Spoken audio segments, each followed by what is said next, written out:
Wala. File ng file kayo ng kaso kay Bibi Sara. Malapit naman ang 2028. Patunayan na lang sa eleksyon. Diba? Kasi file ng file kayo ng kaso, pagkatapos mga record nyo hindi naman rin maganda. Buti pa si Bibi Sara kay na-clear down ng kuha. Diba? So, huwag na kayong mag-file ng kaso. Tingnan lang natin sa 2028. Doon na magkaalaman kung sino ba talaga ang mahal ng taong bayan. Bibi Sara ba or kayo? Malalaman natin yan kung sino ang mahal ng taong bayan. So, huwag na kayong mag-file-file pa ng kaso. Sinasadya nyo yan para hindi makatakbo, no? Pambihira kayo. Huwag ganon. Para fair, hintayin ang eleksyon. Huwag na yung magkaso-kaso pa. Diba?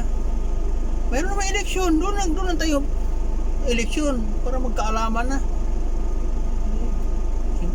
Ginawa nyo kasi yan para lang hindi na makatakbo, no?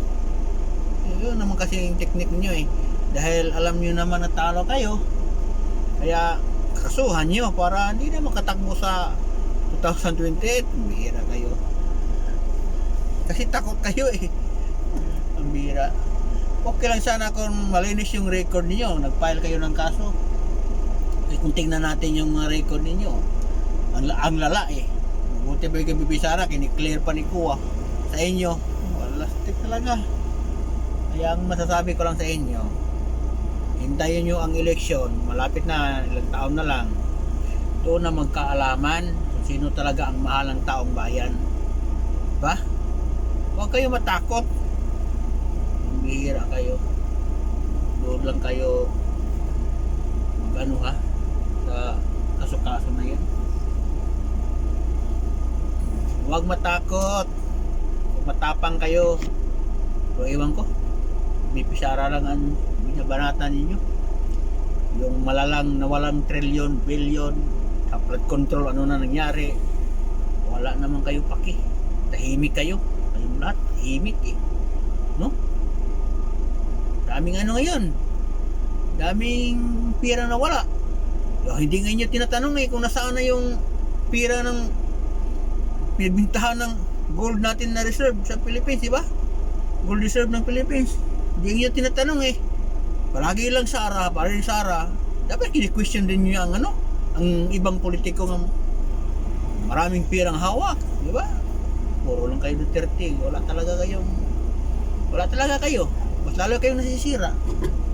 Sira na kayo. Sira talaga kayo. Kaya ginawa nyo yung file kaso kasi ang intention nyo para hindi makatakbo sa 2028. Dahil alam nyo, pag ang Sara makaupo dyan, Malacanang, iyuhan ko lang kung saan kayo pupulutin. Sa record nyo, daming nakulimbat din. Diba? Yan, katapusan nyo. Masyado kayo buhaya.